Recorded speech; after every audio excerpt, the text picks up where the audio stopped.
souhaiter encore un bon dimanche. Voilà, content encore de pouvoir remercier encore au Seigneur qui me permet de pouvoir annoncer le message ce matin. Voilà, que le Seigneur puisse bénir ce message. Je vais justement prier. Le Seigneur dit notre Père, merci encore pour cette journée, Seigneur. Merci pour ce beau soleil, pour ce vent, ces oiseaux, Seigneur. Merci pour la période qu'il y a eu du confinement encore, Seigneur. Seigneur, m'avoir permis de plus m'attacher à toi, de plus aller te rechercher, Seigneur. Et aussi pour ma petite famille, mon couple. Je voudrais encore te louer et te remercier, Seigneur. Que ton nom encore soit loué, soit glorifié, Seigneur, de nos vies encore, Seigneur. Bénis encore les personnes qui voulaient participer à ce direct. Bénis encore ceux qui vont après par la suite tomber sur ce direct. Et que ton nom encore soit glorifié, que ton nom soit loué encore, Seigneur. Veuille les bénir encore, Seigneur mon Dieu. Et bénis encore ce message que je vais délivrer encore ce matin, encore, Seigneur. Et ton message, ta parole, Seigneur. C'est dans le précieux nom de Jésus-Christ que je t'adresse cette humble prière. Amen.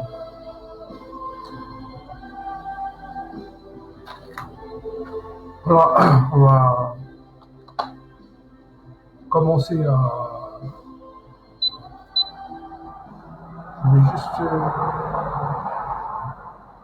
revenir et arrêter un peu la musique de fond. Donc, les passages que je voudrais partager avec vous ce matin, en fait, se trouvent dans l'évangile selon Matthieu, au chapitre 6. L'évangile selon Matthieu, au chapitre 6, les versets 1 à 4. Verset 1 à 4, il dit: Gardez-vous de pratiquer votre justice devant les hommes, pour en être vu, autrement vous n'aurez point de récompense auprès de votre Père qui est dans les cieux. Donc lorsque tu fais l'aumône, ne sonne pas de la trompette devant toi, comme font les hypocrites dans les synagogues et dans les rues, afin d'être glorifiés par les hommes. Je vous le dis en vérité, ils ont leur récompense. Mais quand tu fais l'aumône, que ta main gauche ne sache pas ce que fait ta main droite, afin que ton aumône se fasse en secret, et ton Père qui voit dans le secret te le rendra. Alors, pour situer un peu ce passage, c'est au moment où Jésus adresse son serment sur la montagne. Un chapitre plus loin, il a commencé ce serment au chapitre 5.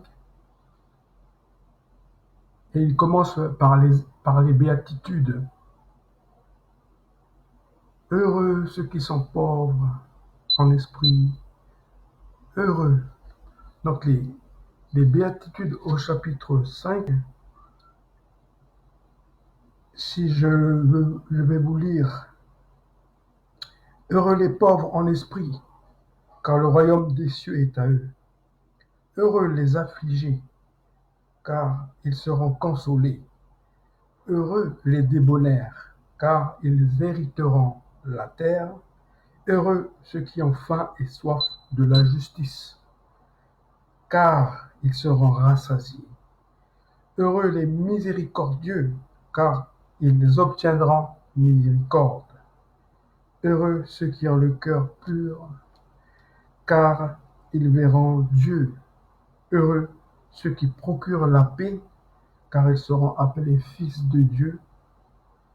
Heureux ceux qui sont persécutés pour la justice, car le royaume des cieux est à eux. Heureux serez-vous lorsqu'on vous outragera, qu'on vous persécutera et qu'on dira faussement de vous toutes sortes de mal à cause de moi. Rappelez, pour situer un peu notre passage d'aujourd'hui, qui se porte sur Matthieu chapitre 6, versets 1 à 4. Et en fait, c'est au sujet de l'aumône. Jésus veut en parler là. Alors, c'est vrai que Jésus, en fait, il pose son enseignement, hein. Et on peut voir aussi, voir par là qu'il va poser en fait sa doctrine. C'est sûr, hein, sans pour autant abolir les commandements, puisque Jésus il dit que je ne suis pas venu pour abolir la loi, mais pour accomplir la loi. C'est vrai qu'au chapitre 7 de l'évangile de Matthieu, au verset 28 et 29, il est dit, quand Jésus eut fini de parler, quand Jésus eut fini de parler, les foules étaient impressionnées par son enseignement, car il parlait avec une autorité que n'avaient pas leurs spécialistes de la loi. On voit que Jésus, il avait une autorité en fait dans sa parole, que les gens qui l'écoutaient, ils voyaient qu'il y a une différence qu'il donnait dans son enseignement avec ceux que donnait l'enseignement des spécialistes de la loi de leur époque. Donc on verra par la suite à travers ce passage la différence justement entre l'enseignement que donne Jésus-Christ et l'enseignement donné par les chefs religieux de l'époque. En fait, c'est que si vous avez du temps, ce que je vous recommande, à tête reposée, c'est de pouvoir lire justement ces passages de l'évangile de Matthieu, des chapitres 5 au chapitre 7. Voilà, en ce qui concerne le sermon sur la montagne.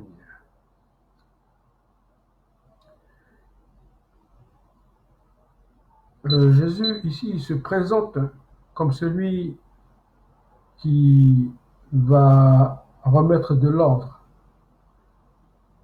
Avec l'enseignement théologique donné par les autorités religieuses de son époque, autant par leurs paroles que par leurs actes, ils ont mis de la confusion dans l'esprit du peuple.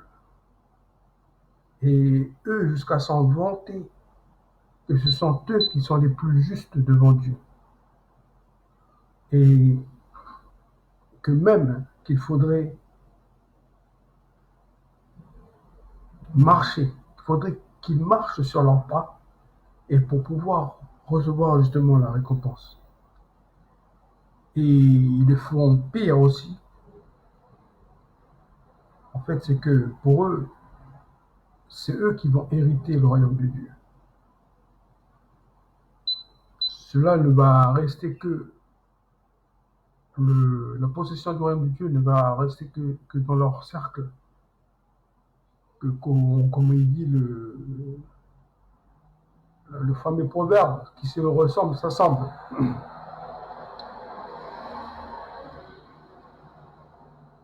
Donc, les pharisiens, en fait, ou les chefs religieux, avaient une mainmise, en fait, sur la loi. C'est eux qui étaient garants de la loi, c'est eux qui étaient justes, c'était eux qui étaient les plus pieux de l'époque, qui avaient de la piété. C'est vrai que les gens de l'époque, ils les respectaient aussi, parce que c'était des gens en apparence qui étaient gracieux, qui étaient élégants, qui étaient intelligents.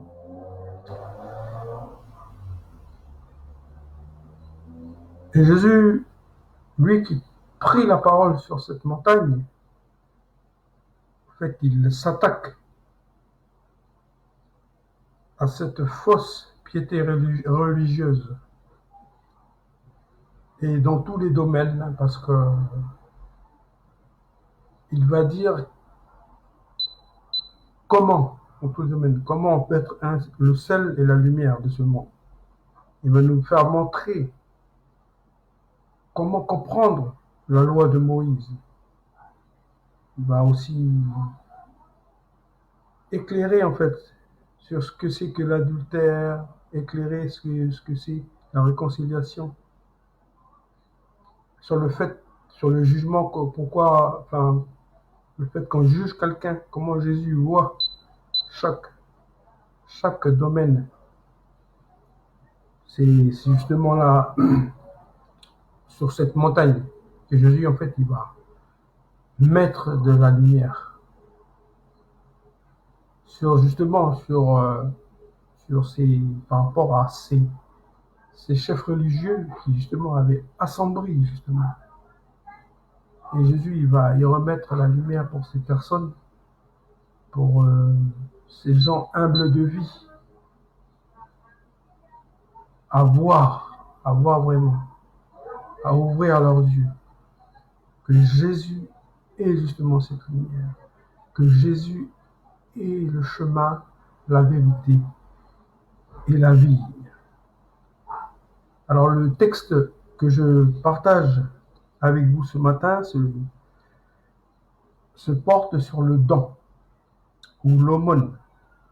Aujourd'hui, en ce temps de crise sanitaire et même de catastrophe naturelle qu'a subi l'archipel voisin du Vanuatu, nous sommes à l'heure de l'appel aux dons. Les œuvres humanitaires sont mobilisées, les institutions, les associations, les églises, et on pourrait aussi souligner les aides financières comme celui de l'État français fait à la Nouvelle-Calédonie pour le relever de son économie. En tout cas, le message d'aujourd'hui nous est adressé à chacune de nous, particuliers,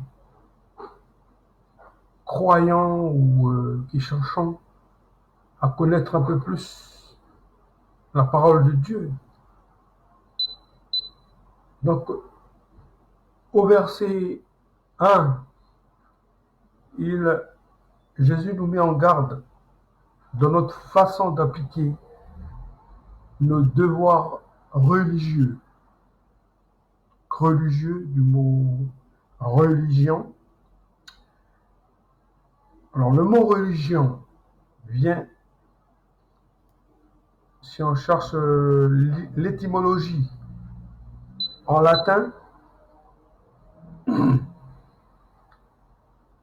fait, pour moi, personnellement, j'ai toujours entendu le mot religion.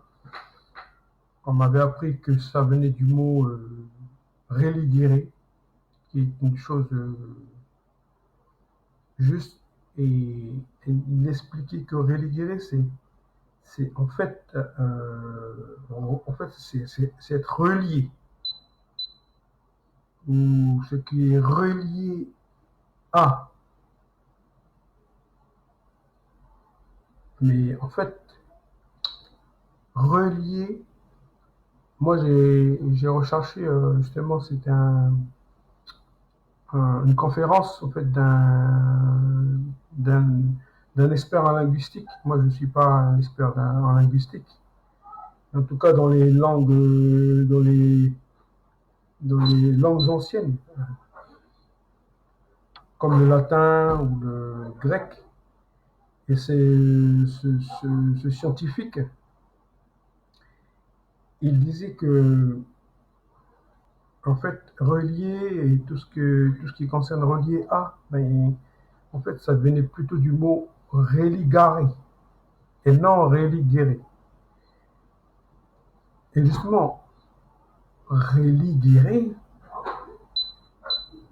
qui veut dire plutôt scrupule, c'est-à-dire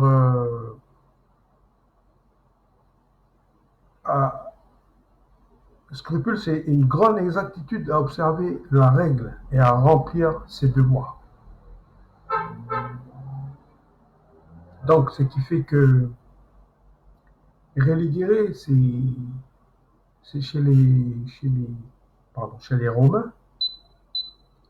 Mais religere, c'est que ils suivaient scrupuleusement, minutieusement, leur rite de l'époque. Et qu'ils étaient disciplinés, hein, on va dire. Donc, voilà. Pour dire que on va rechercher vraiment à l'origine du mot religion, qui vient du mot religere, c'est-à-dire de suivre scrupuleusement les commandements. C'est-à-dire à l'époque de Jésus, c'était qu'ils suivent scrupuleusement les lois, les commandements des Écritures. Et son inverse à justement religere, c'est négligere. Donc voilà du mot négliger. Donc c'est vrai que je note un passage de l'apôtre Jacques qui dit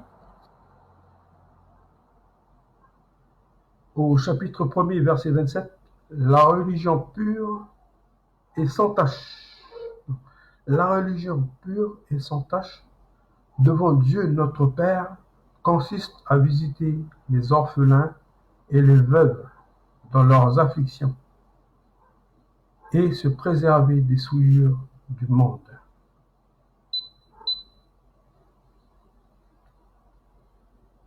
Donc, si ces gens qui écoutaient Jésus étaient des personnes qui voulaient à tout prix rechercher à suivre scrupuleusement les lois et les commandements, il fallait tout de même qu'ils adoptent une sage et humble attitude devant Dieu. C'est-à-dire là, de ne pas attirer le regard des gens pour leur montrer ce qu'ils donnent. Pour montrer ce qu'ils donnent, parce que là on parle de donner. Montrer que voilà, ils sont de bons religieux. Non. Jésus dit, ils ne recevront pas de récompense en se conduisant ainsi. Au verset 2, Jésus il va décrire davantage que ces gens-là qui se croient plus religieux et que ces gens exagèrent. Alors, ils font sonner. Hein? Il est dit que ces gens font sonner la trompette pour attirer les projecteurs et qu'on puisse aussi les glorifier. Et là, le Seigneur, il dit qu'ils ont déjà leur récompense en se comportant ainsi, comme va dire, il va lui dire, comme ces hypocrites qui se comportent ainsi dans les synagogues et dans les rues. Là, en fait, leur récompense, elle y est déjà. Au premier verset, il dit qu'ils ne, ils auront ça comme récompense ce sera cette récompense qu'ils vont recevoir. S'ils se considèrent ainsi à se faire remarquer. Mais là, à faire sonner, euh, à faire sonner la trompette pour se faire remarquer, ben Jésus dit qu'ils ont déjà leur récompense. Et cette récompense-là, je, euh, cette récompense-là, c'est une mauvaise récompense en fait. C'est la colère, c'est soumis à la colère de Dieu. C'est vrai que moi j'ai noté que dans l'animation socio-éducative, on parle de punition. Mais nos formateurs nous disent, ou les directeurs nous disent que le mot punition ne devrait plus être appliqué à notre bouche. Donc il faut plutôt utiliser le mot sanction. Et c'est mieux, enfin, maintenant il faudrait sanctionner un enfant au lieu de le punir. Donc si l'enfant a fait quelque chose de bien, au niveau de ses paroles comme au niveau de ses actes, ben on le sanctionne en le récompensant. Mais si par contre il a enfreint les règles de vie, ou dans ses actes a fait du mal à un de ses camarades, donc on le sanctionne aussi, sans le punir. Ne pas utiliser la punition, mais le sanctionner comme dans ce passage, que même ces personnes, comme une récompense aussi. Mais c'est une récompense sanctionnelle, si on peut l'appeler ainsi. Et ce verset 2, m'a fait penser à l'histoire du pharisien et du publicain en prière dans la synagogue. Car Jésus leur dit de ne pas être comme des hypocrites. Il ne faudrait pas copier leurs attitudes qu'ils ont dans les synagogues et dans les rues. Alors, on va s'arrêter sur le mot hypocrite. Hypocrite, en fait, ce que moi j'avais au départ comme définition, je ne sais pas vous, ce que vous donnerez comme définition du mot hypocrite. Ma définition était celui qui se cache derrière un masque. Et dans mes recherches, hypocrite, venant du mot latin qui se traduit par l'acteur, celui celui qui répond à la réplique, qui interprète, qui joue, qui feint. Donc c'est vrai qu'entre parenthèses, j'ai fait des expériences en étant acteur et comédien. C'est vrai que là, on peut dire, ah, mais je suis un hypocrite. C'est à l'époque du temps,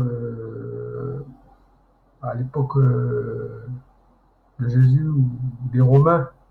Justement, le terme, c'est que je suis un comédien, un hypocrite, un acteur.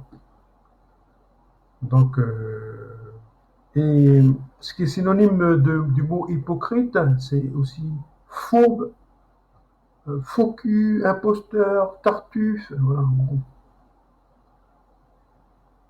Et si on découpe le mot hypocrite, hypo, il vient du mot, toujours en latin. Non, en ce moment-là, c'est en grec, plutôt en grec, excusez-moi, c'est en grec. Hypo veut dire sous, dessous. Donc, cette image de celui qui est derrière un masque, dessous un masque, dessous un masque. Ok, hypo c'est dessous. Et hyper qui est son contraire, qui est, veut dire sur, au-dessus. Alors en latin, hyper c'est super. Superman. Voilà. Alors justement, en revenant à cette petite histoire de Jésus, justement concernant le pharisien et le publicain, il est question de sujet sur le don. Sur le don. Donc le pharisien lui dit qu'il donne le 10e de tous ses revenus. Donc imaginons que moi, je suis un entrepreneur, j'ai des revenus, je tire les revenus de plusieurs sources, dans plusieurs niches d'expertise. Et chaque dixième là, ben, je remets, je remets en dîme. Ça, c'est ce que le pharisien il dit, hein, il se vante. Mais le publicain, lui, en fait, c'est un collecteur d'impôts. Il était mal vu à l'époque. Il était considéré comme un collabo. Voilà, vous voyez, durant la Deuxième Guerre mondiale, les Français qui ont été considérés comme collaborateurs des Allemands, mais à souligner qu'il était juif, le publicain. Je peux donner des exemples, je pense que Matthieu, justement, et justement lui, il écrit ça. Il était publicain, il était collecteur d'impôts, et il est très bien placé pour, pour écrire, en parler, en fait, justement, en ce qui concerne les dons. Et Zachée aussi était un collecteur d'impôts. Donc, voilà. Et ce publicain, en fait, il collectait les impôts. Et pour les Juifs, c'est quelqu'un qui était souillé. Et parce qu'il avait cette relation à l'argent, et il y mettait dans les poches le reste de plus-value. On le considérait comme un porc, un animal qu'un juif n'oserait même pas le tuer, n'oserait même pas le manger, puisque le porc était vraiment l'animal le plus souillé. Donc voilà, donc nous avons cette différence entre le pharisien qui lui était en apparence avait des beaux vêtements, s'asseyait devant la synagogue, était mis en lumière, c'était quelqu'un qui est doté d'une grande sagesse, d'une grande intelligence, paraissait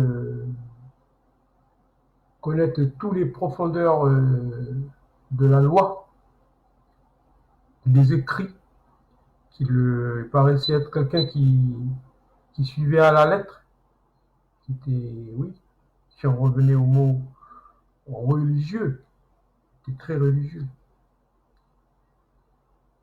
Et j'aimerais noter un passage dans le livre de Samuel, le premier livre de Samuel, chapitre 16, verset 7. Et l'Éternel dit à Samuel, donc c'est le contexte où Samuel il va aller choisir qui sera le nouveau roi après Saül, le nouveau roi d'Israël. Et l'Éternel dit à Samuel, ne prends point garde à son apparence et à la hauteur de sa taille, car je l'ai rejeté. L'Éternel ne considère pas ce que l'homme considère. L'homme regarde ce qui frappe, les yeux, mais l'Éternel regarde au cœur.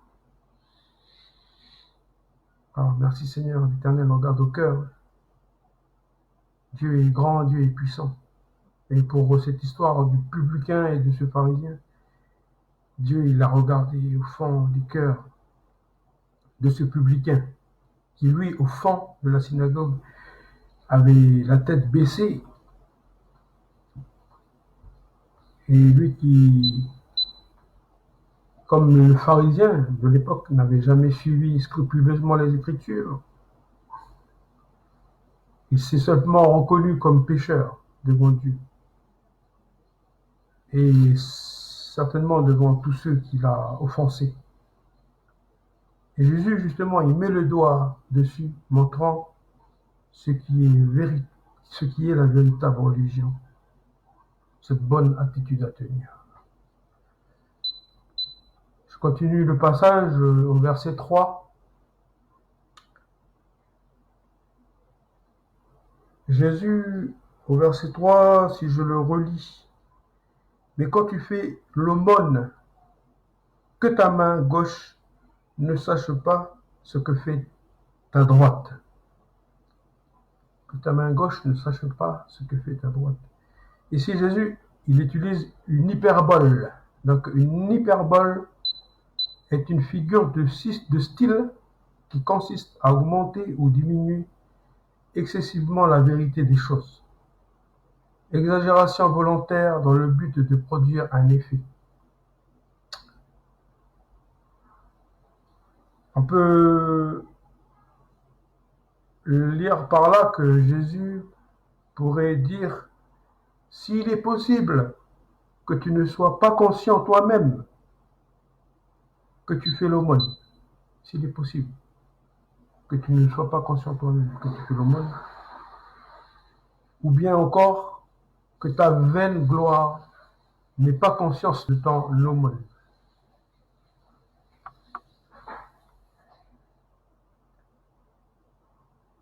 Au verset 4, que ce que tu donnes reste dans le secret, car Dieu le Père voit tout dans le secret et va te récompenser.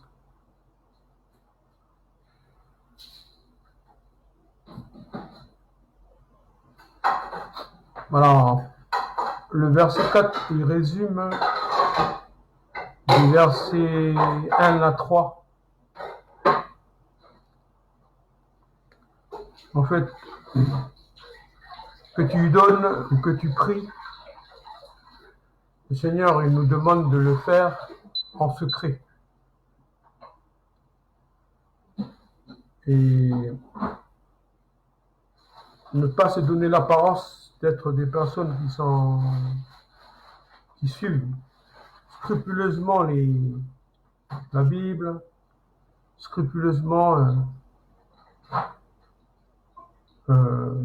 Jésus, Dieu. Le Seigneur nous demande simplement de vivre sa religion,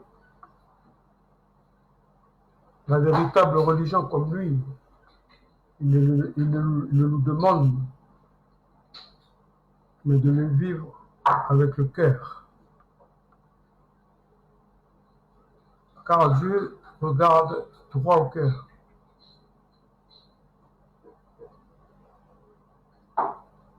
Voilà, donc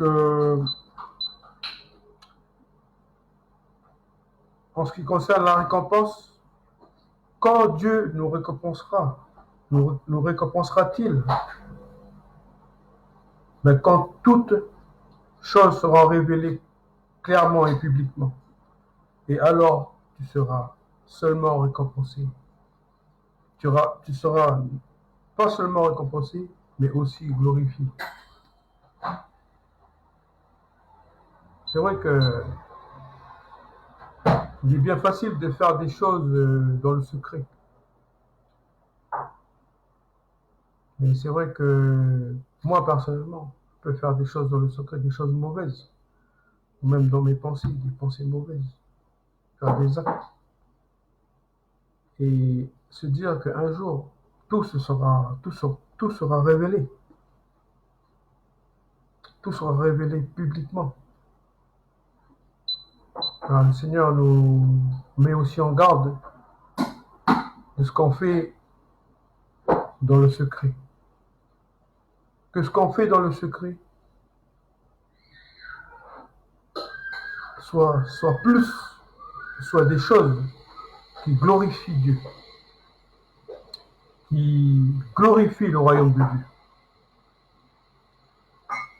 Alors, je vais finir mon message avec ce qu'écrit l'apôtre Paul au sujet de son témoignage. Lui qui était justement un ancien pharisien,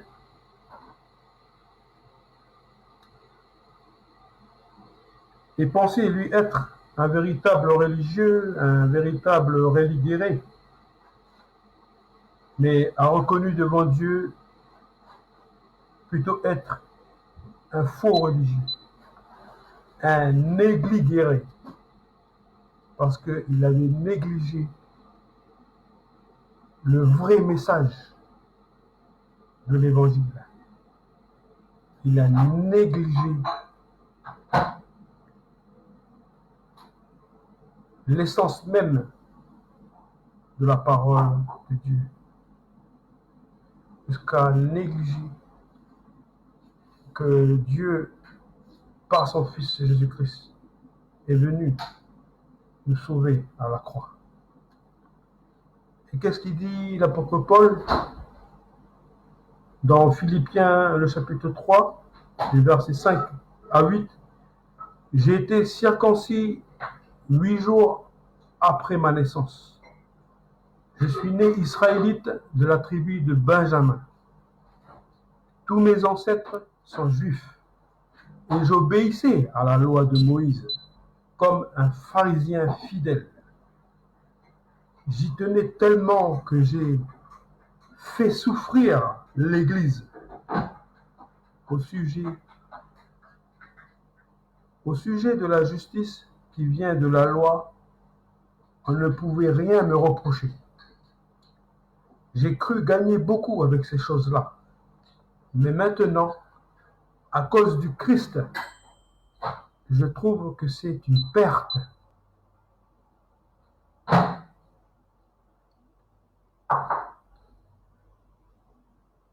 À cause du Christ, j'ai trouvé que ce n'est qu'une perte.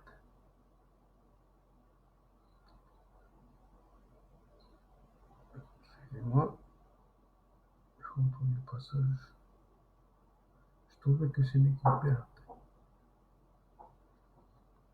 Connaître le Christ Jésus, mon Seigneur, voilà le plus important. À mon avis, tout ce qu'on gagne, ce n'est rien à côté de cette connaissance.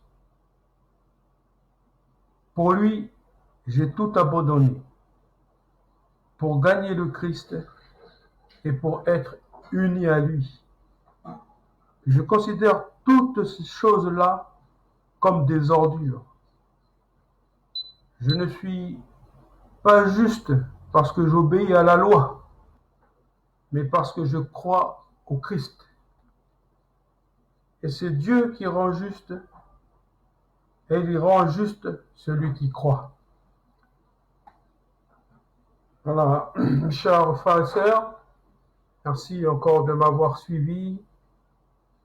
Oui, c'est par la grâce, c'est par la grâce que nous puissions vraiment appliquer la parole de Dieu dans nos vies. Voilà, je vous remercie de m'avoir suivi et je vais juste prier pour terminer ce temps de message et remercier le Seigneur. Seigneur Dieu notre Père, merci encore pour ce beau message, Seigneur. Oh Seigneur, c'est un message qui est venu jusqu'au fond de moi, Seigneur.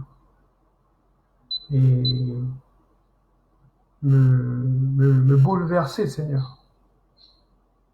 Parce que c'est vrai, ta parole, Seigneur, est comme ce miroir qui me fait montrer qui suis-je, qui nous font montrer qui nous sommes, Seigneur. Père éternel, Seigneur, merci pour ta parole. Mais Seigneur, il y a des choses encore en moi que je voudrais que tu puisses encore y travailler, Seigneur. C'est vrai, on parle dedans, Seigneur, de l'aumône. Mais moi, personnellement, Seigneur, je voudrais que tu puisses encore œuvrer encore dans ma vie pour ce domaine-là, Seigneur. C'est vrai, à toi appartient l'or et l'argent, mon Dieu. À toi, Seigneur, seul. Oui, c'est vrai, Seigneur, que j'entendais le message du pasteur hier qui disait que, Seigneur, nous devons te glorifier, te louer pour les bénédictions que tu nous donnes, Seigneur. Mais nous ne devons pas glorifier, louer les bénédictions, là. C'est pas aux bénédictions qu'on doit glorifier. Nous ne devons pas glorifier l'argent que tu nous donnes. Nous ne devons pas glorifier le matériel que tu nous donnes. Nous devons glorifier celui qui est à la source, celui qui donne ces bénédictions. Oui, Seigneur, je voudrais simplement te louer, te glorifier. Bénis encore ceux qui ont regardé ce direct. Bénis encore ceux qui regarderont par la suite, qui entendront par la suite ce message. Que ce message encore puisse encore nous parler. Il me parle encore, Seigneur. Alors continue à approfondir encore, à aller rechercher plus encore ta parole, Seigneur. Pour que nous puissions, que je puisse devenir un homme selon ton cœur, Seigneur. Un homme vivant selon ton esprit, Seigneur. Et Seigneur, bénis encore, Seigneur, ces jours. Bénis encore à nous enrichir encore ta parole, Seigneur. Et c'est dans le précieux nom de ton Fils Jésus-Christ que je t'adresse cette humble prière. Amen. Voilà, mes chers frères et sœurs, Dieu vous bénisse en ce temps de dimanche. Moi, j'aime bien souvent dire, enfin, le dire dans mes vidéos, ayez la force, le courage. Voilà, c'est vrai que c'est aller atteindre justement ces objectifs avec ambition, mais c'est vrai que le grand objectif, c'est vrai, c'est d'amener en fait ces âmes, des âmes au Seigneur Jésus-Christ. C'est le plus beau et le plus grand des objectifs, le projet que l'homme puisse faire sur cette terre. C'est d'amener des âmes au Seigneur Jésus-Christ. Voilà, je vous souhaite de passer une bonne journée, que le Seigneur bénisse.